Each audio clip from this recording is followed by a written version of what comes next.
안녕하세요. 천안 알코올 아저씨예요.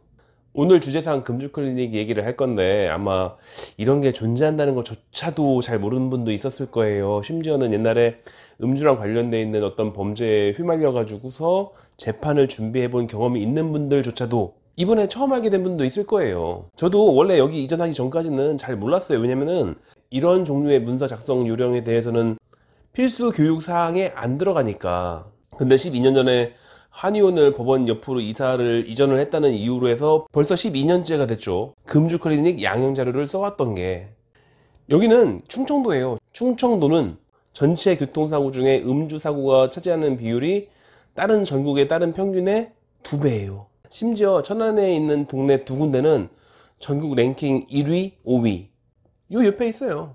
그리고 이 앞에는 클럽에다가 뭐 술집에다가 모텔에다가 빽빽하게 들어서 있는 먹자 골목. 그러니까 늘 음주 교통사고 뿐만 아니라 공무집행 방해, 폭력, 상해, 폭행, 음주 후에 생긴 강제추행, 준강제추행, 공연음란, 공밀주, 성목공 끊이질 않죠.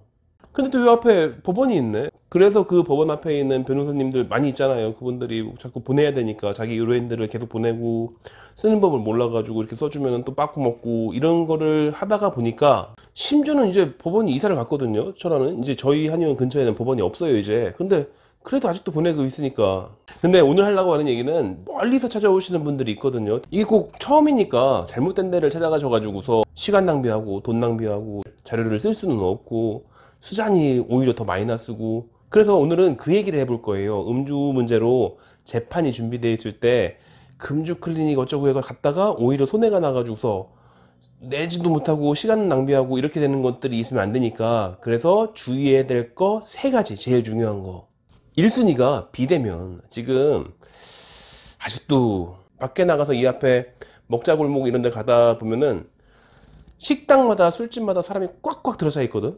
지금 현재는 그런 상태가 됐는데, 근데 무슨 뜬금없이 무슨 한시적으로 뭐 감염병의 확산을 방지하기 위해서 비대면으로 전화 통화만 하면은 그걸로 다 상담을 해주고 그걸로 약을 보내주고 서류도 써주고, 이건 안 되죠. 이거는 이게 말이 안 될 것 같잖아요. 이거를 법원이 인정해 줄 리가 없잖아요. 이건 한방 양방이 없어요.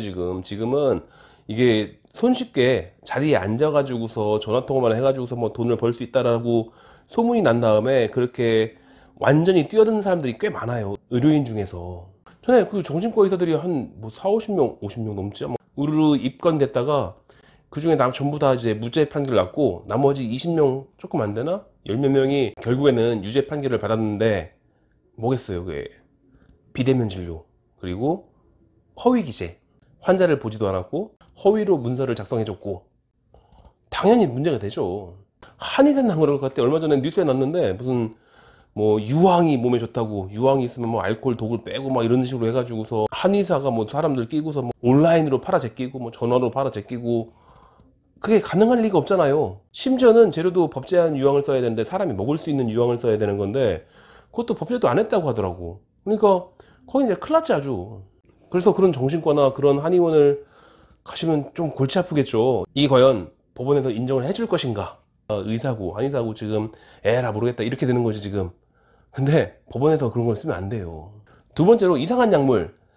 이건 정말 이해를 못 하실 분도 있을 것 같은데, 의사나 한의사는 보호를 받는 게 있어요. 내가 환자를 1대1로 대면 진료했을 때 내 그 환자에 대해서는 내가 모든 걸 다 책임질 수 있는 거야.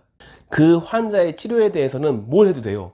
비타민 C를 많이 먹으면 그거 쉬니까 신맛 때문에 술이 싫어질 것이다 해가지고서 그거를 금주 클리닉 처방으로 해준다든지, 우루사 같은 걸 먹으면 간이 좋아져가지고서 간이 뭐 건강해진 간은 술을 싫어한다느니 뭐 말도 안 되는 그런 소리를 하든지 간에, 고리노안 같은 걸 먹으면은 간 속에 숨어있던 알코올의 요정 같은 게 없어져가지고서, 그래서 그 알코올의 요정이 날아가서 없어지니까 앞으로는 술을 못 먹게 되겠다라든지, 일주일에 한 번씩 신데렐라 주사를 맞으면은 그런 술이 땡기지 않는다.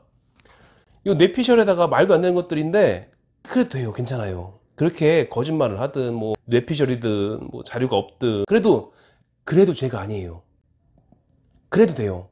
의사랑 한의사는 보호를 받아요. 내가 이 환자를 보고서 내가 결정한 거야.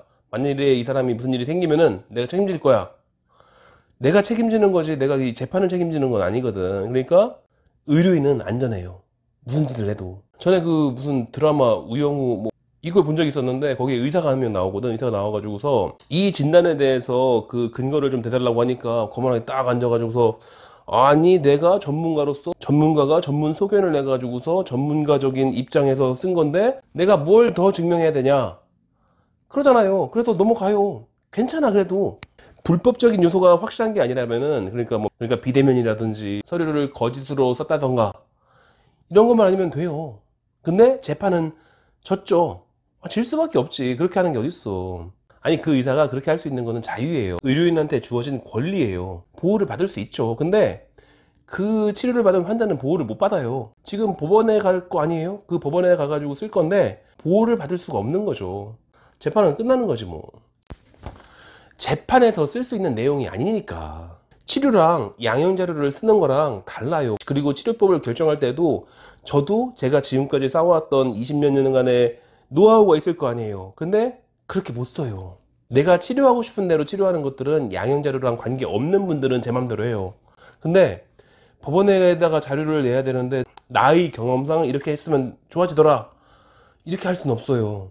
적어도 법원이 인정할 수 있는 그런 서류를 써줘야지. 그래서 저희 한의원에 오시는 환자분들은 아시겠지만 양형자료가 필요 없는 분들한테 하는 거하고 필요한 분들한테 하는 거하고 치료법이 달라요. 많이. 재판에 낼 거니까 서류를 검사 앞에다가 갖다 놓을 서류를 써야 되니까. 세 번째는 정신과. 이분들이 되게 많은데 정신과를 들렀다가 오시는 분들이 꽤 많아요. 특히 서울, 경기, 뭐 수도권 이쪽에서 오시는 분들이 정신과를 한 번씩 들렀다 오더라고. 근데 그런 분들이 되게 많아요. 정신과에 대해서 이해를 좀 못 하시는 거죠. 그래서 뭘 들고 오세요. 들고서 이런 걸 받았다고. 근데 왠지 이건 좀 안 될 것 같아가지고 여기까지 찾아왔다고. 그러니까 뭐 소견서를 받으면은 잘 읽어보세요. 거기 물론 의료 전문 용어로 써 있으니까 무슨 뜻인지 잘 모를 수도 있지만, 그러니까 지금 알코올 문제 때문에 뭔가 문제가 생겨가지고서 정신과를 찾아가가지고서 뭐 상담하고 뭐 테스트하고 다 했단 말이에요. 그래서 나 지금 양형자료가 필요하다고 그랬더니 내가 써줄 수 있는 건 이 정도 뿐이다 이렇게 해서 뭐 써줘. 써주면서 이거를 뭐 내시던지 말던지 뭐 이런 식으로 얘기하니까 좀 찜찜할 거 아니에요. 그래서 갖고 오신 거죠. 그 내용 보면은 이 사람은 알코올 중독 정신병이 없다. 그렇기 때문에 치료할 것도 없다. 이게 내용이에요. 그분은 정신과 의사로서 할 일을 다 한 거죠, 정확히. 그래서 한때 어떤 분들은 이제 정신과를 가기 전에 알코올 중독자의 그 증상이나 패턴을 공부해 가가지고서 알코올 중독자 행세를 하기도 했었어요. 당연히 안 속죠. 그래서 저는 양형자료가 종류가 되게 많거든요. 그 시기에 따라서 종류가 많다고 전에 얘기했는데 그 11단계 정도가 있으니까 거기에 맞춰가지고서 쓰는 그 서류가 다 달라요. 근데 그 서류를 써드릴 때 환자분한테 다 읽어드려요. 설명도 해드리고 이게 무슨 뜻인지. 그리고 미리 이제 클리닉을 할 때 이런 식으로 한다면은 이렇게 이제 자료가 나올 거다. 그래서 대략적인 설명을 해드리고. 근데 뭐 잘 모르겠는데 가가지고서 미리 이런 것들을 다 알아보지도 않고 대충 주는 서류 그냥 가져가다가 그냥 내면은 차라리 내지 않는 이만 못한 그런 내용이 적혀 있을 수도 있어요. 그러니까 이거 세 가지. 아까 얘기한 거. 법원용 양형자료가 필요해서 금주 클리닉을 선택할 때에는 어디가 좋습니다. 이게 아니라 적어도 세 가지는 하지 마세요. 비대면 전화 상담. 이건 절대 안 되죠. 그리고 이상한 알 수 없는 약. 정체를 알 수 없는 약인데 알아보면은 전혀 맞지 않은 이상한 약을 갖다가 금주 클리닉 한다. 뭐 이렇게 해서 그렇게 해주는 데도 있거든요. 그러니까 그런 건 조심하시고.